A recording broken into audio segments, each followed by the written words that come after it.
नेहा, ये लो टिफ़िन रख लो। और हाँ, ये लो पैसे किराए के रिक्शे से आने जाने के लिए।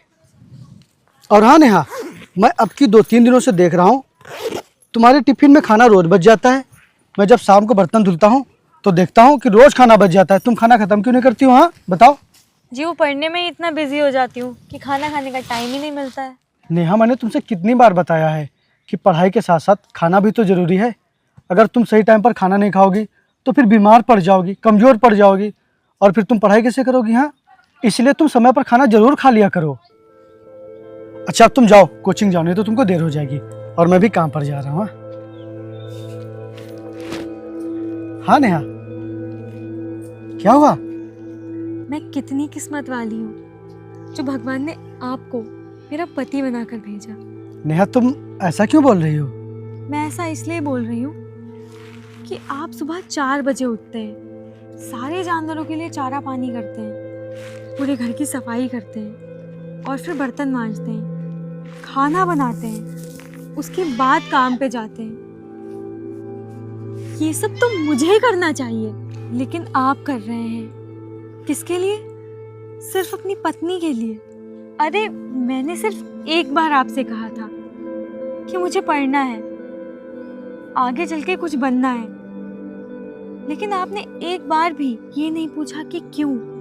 और आप उसी दिन से दिन रात मेहनत करके मुझे पढ़ा लिखा रहे हैं और मुझे बहुत ही गर्व है कि आप मेरे पति हैं।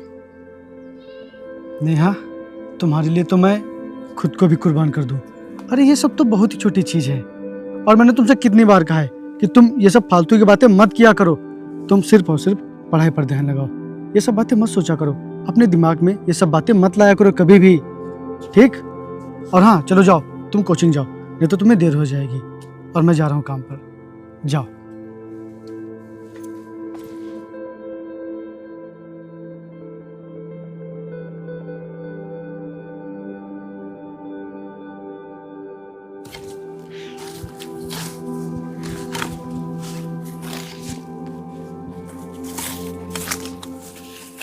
सागर, ओ सागर, जी साहब। मैंने तेरी सैलरी राजवीर को दे दी है, जाते वक्त शाम को ले लेना उससे। ठीक है साहब। मैं थोड़ा काम से बाहर जा रहा हूँ। ठीक है साहब, ले लूँगा। ठीक है।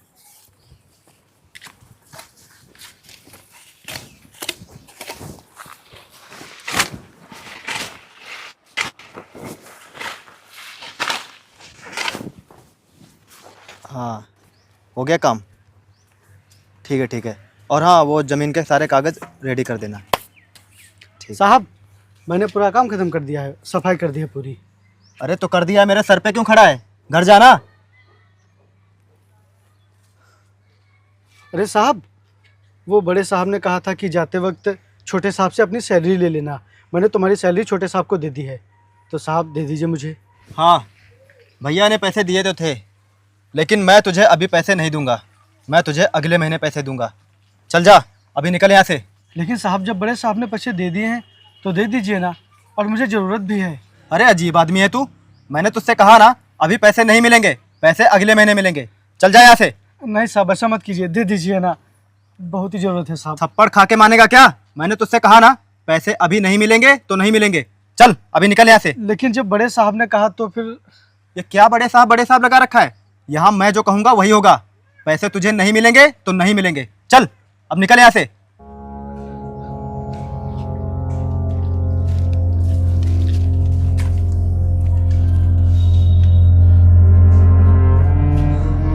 ठहरो।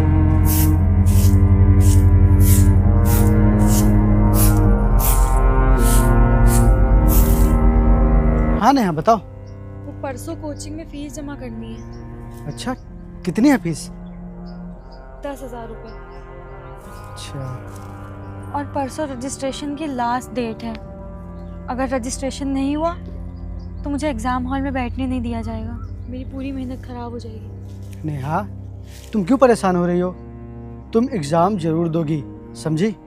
मैं कल साहब से पैसे मांगूंगा और पैसे मैं तुमको शाम को दे दूंगा। फिर तुम परसों फीस जमा कर देना अपनी। और तुम्हें दुनिया की कोई भी दिक्कत, परेशानी, टेंशन अपने दिमाग में नहीं लानी है। अगर लाना है तो सिर्फ और सिर्फ पढ़ाई। जी मैं बहुत ही मन लगाकर पढ़ाई कर रही हूँ, क्योंकि मुझे अपने सपने के साथ साथ आपका सपना भी पूरा करना है। और आप जो मेरे लिए इतनी मेहनत, इतनी ईमानदारी से काम कर रहे हैं, मुझे आपके लिए कुछ बनकर दिखाना है, ताकि आप इस समाज में अपना सर ऊंचा करके जी सकें। और वो जो लोग कहते हैं ना कि तू पत्नी का गुलाम है, बीवी का नौकर है, तू औरतों की तरह घर में काम करता रहता है और तेरी बीवी मर्दों की तरह पहने जाती है।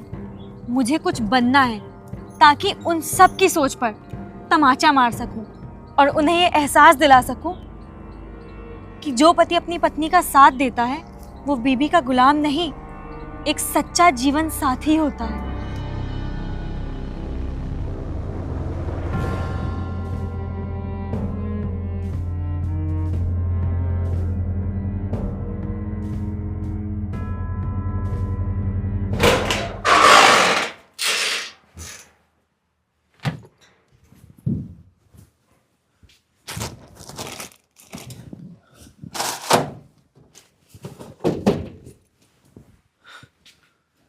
पैसे कहाँ गए?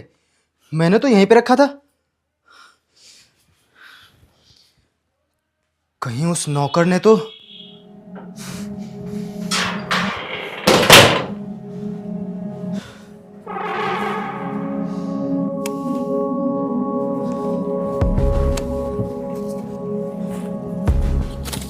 अबे ये नौकर, मैंने अलमारी में 50,000 रुपए रखे थे, लेकिन अब वो मिल नहीं रहे हैं। तूने चुराए हैं क्या?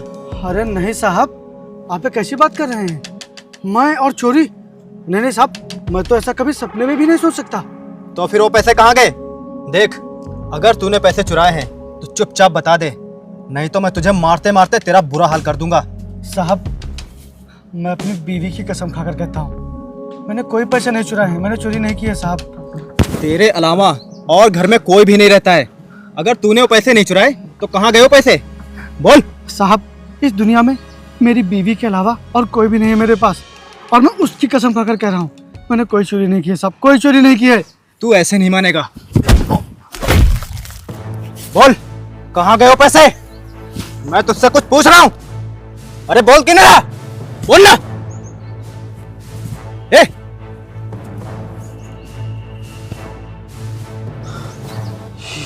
ये तो मर गया। अब क्या करूं? हाँ ठीक, वो मेरा काम करवा देना। Okay okay. अरे राजवीर, मैंने कल तेरी अलमारी से 50,000 रुपए लिए थे और बताना भूल गया था मैं तुझसे। क्या भैया, वो पैसे आपने लिए थे? हाँ, वो मैं थोड़ा जल्दी में था ना, इसीलिए बताना भूल गया था। अरे ये सागर को क्या हो गया? और ये लेटा क्यों है? सागर, अरे क्या हुआ इसे? अरे मैं कुछ पूछ रहा हूँ भाई, क्या हुआ सागर को? भैया, अलमारी से पैसे गायब हो गए थे, तो मुझे लगा इसी ने चोरी किया है, और मैं इसे पूछ रहा था तो ये बता नहीं रहा था, इसीलिए मुझे गुस्सा आ गई और मैंने इसे मार दिया। फिर इसका सर इस दीवार में टकरा गया और ये मर गया भैया। पागल, ये क्या किया तूने? ये बता, इसमें इस बेचारे की क्या गलती थी जो तूने इसकी जान ले ली? कितना ईमानदार नौकर था ये। भैया, गुस्से में मुझे कुछ समझ में नहीं आया, मुझे बचा लीजिए भैया, बचा लीजिए मुझे।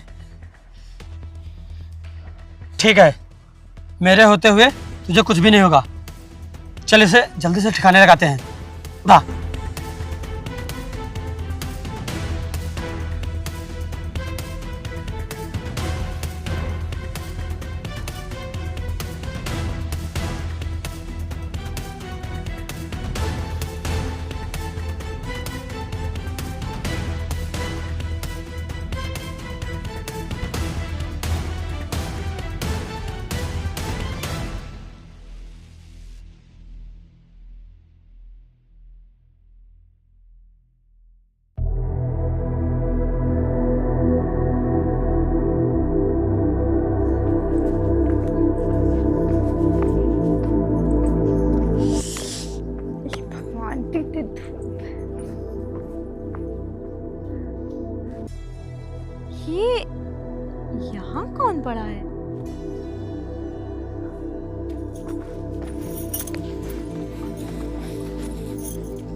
उठिए,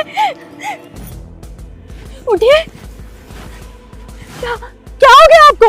और आप यहाँ क्या कर रहे हैं? वो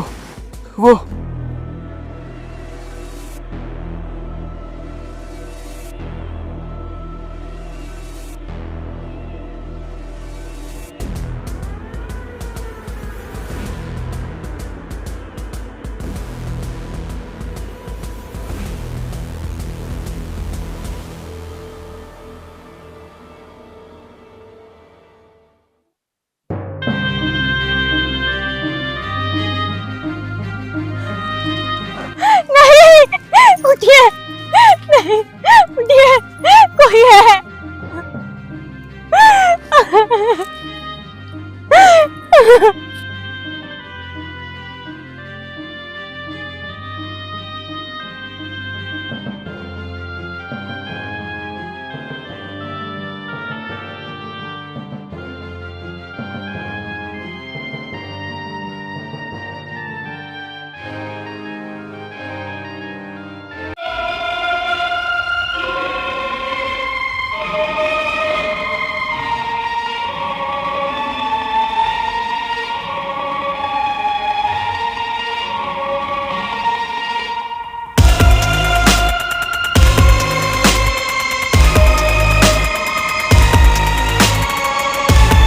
ए, चल हट सामने से।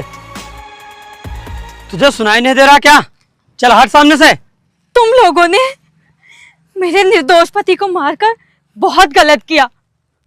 आज मैं तुम लोगों को जिंदा नहीं छोड़ूंगी। अच्छा अच्छा, तो तू उस नौकर की बीवी है? हाँ हाँ, मैं उनकी बीवी हूँ। उनके अलावा मेरा इस दुनिया में कोई भी नहीं था।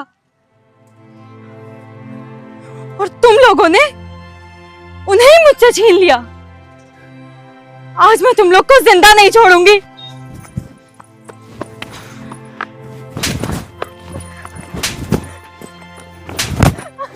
ए पागल औरत, तू भी अपनी पति की तरह क्यों मरना चाहती है? अगर अपनी सलामती चाहती है तो यहाँ से दूर भाग जा और हम लोगों को कभी नजर मत आना। हम तुझ पे तरस खा के तुझे छोड़ रहे हैं, वरना एक ही बार में तेरा काम तमाम हो जाएगा। आज तुझे पहला और आखिरी मौका दे रहे हैं। अगर तू आज के बाद हम लोगों के नजरों के सामने पड़ी भी तो तुझे भी तेरे पति के पास भेज देंगे। चल निकल जा यहाँ से, चल हट हमारे सामने से। चलो भैया।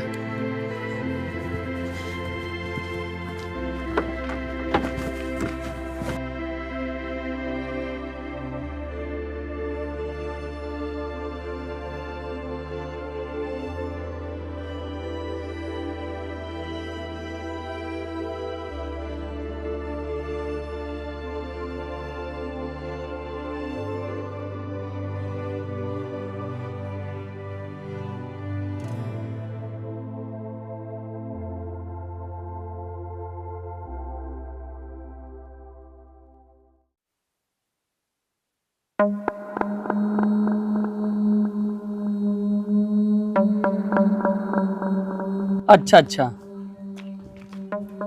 अरे इंस्पेक्टर साहब नमस्कार। और बताइए कैसे आना हुआ? आपकी जो चंदनपुर में शराब की फैक्ट्री बन रही है उसका काम रोक दिया गया है, और जो रायपुर में आपकी शराब की फैक्ट्री है वो पूरी तरह से सील कर दी गई है, और जो बरकताबाद में आपकी फैक्ट्री है वो भी पूरी तरह से सील कर दी गई है। और आप लोगों को मुझे अरेस्ट करने का ऑर्डर मिला है। नहीं इंस्पेक्टर साहब, ऐसा नहीं हो सकता, ऐसा नहीं हो सकता है। ऐसा ही है, क्योंकि ज़िले में एक नई आईएएस ऑफिसर आई हैं और ज़िले में जितने भी गैर कानूनी काम या कारखाने चल रहे हैं उन्होंने सब पर रोक लगा दी है। और ये रही आपकी कंपनी की फाइल और पूरी डिटेल इसी में है।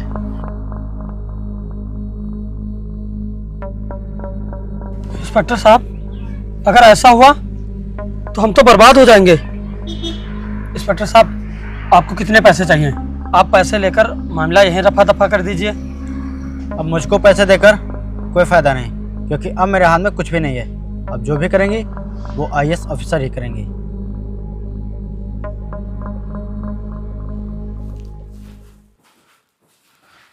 नमस्कार मैम। मैम आपने हमारी 3 शराब की फैक्ट्री बंद करा दी है। ऐसा मत कीजिए, क्योंकि यही हमारा कमाई का जरिया है। और ये देखिए, मैं बहुत सारे पैसे लाया हूँ। अगर इतने में काम नहीं होगा तो और हम पैसे देने के लिए तैयार हैं। सिर्फ आप हमारी फैक्ट्री चालू करवा दीजिए। मैम, ये देखिए, ये रही उसकी फाइल।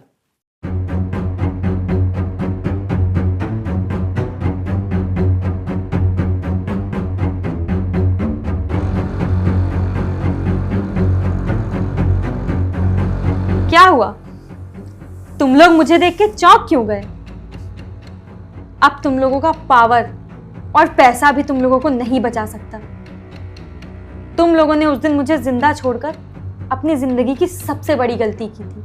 अगर तुम लोग मुझे उस दिन मार देते तो तुम्हारी जिंदगी के कुछ पल बढ़ जाते, और अब तुम लोगों को मुझसे कोई नहीं बचा सकता, क्योंकि तुम लोगों ने मेरे बेकसूर पति की हत्या की थी। और रही बात तुम्हारी शराब की गैर कानूनी फैक्ट्रियों की, तो उन्हें अब मैं कभी भी चालू नहीं होने दूंगी। तुम लोगों की वजह से न जाने कितनी माओं ने अपने बेटों को खो दिया, न जाने कितनी पत्नियां विधवा हो गई, और ना जाने कितनी बहनों ने अपने भाइयों को खो दिया। तुम लोगों को सजा मिलना बहुत जरूरी है, और तुम्हें तो मैं ऐसी सजा दूंगी कि तुम ना तो जी सकोगे और ना ही मर सकोगे। तुम रोज अपनी मौत की भीख मांगोगे, और तुम्हें तब भी मौत नसीब नहीं होगी। तुम भगवान से उस दिन को कोसोगे कि तुमने ऐसा क्यों किया। उस दिन जो हुआ वो वापस तो आ नहीं जाएगा, वो सब भूल जाइए मैम। और ये देखिए, हम आपके लिए पैसे लाए हैं, ये पैसे ले लीजिए और हमें माफ़ कर दीजिए। और मैम, अगर आप कहेंगी तो हम लोग आपको और पैसे देने के लिए तैयार हैं। आप ये पैसे ले लीजिए, इन पैसों से आप अपनी नई जिंदगी की शुरुआत कर सकती हैं। चुप, एकदम चुप। मैं यहाँ पर पैसों के लालच के लिए नहीं बैठी हूँ। मैं यहाँ बैठी हूँ तो तुम जैसे लोगों का समाज से सफाया करने के लिए। तुमने मेरी दुनिया उजाड़ दी, तुम्हें तो मैं किसी भी कीमत पर नहीं छोड़ सकती।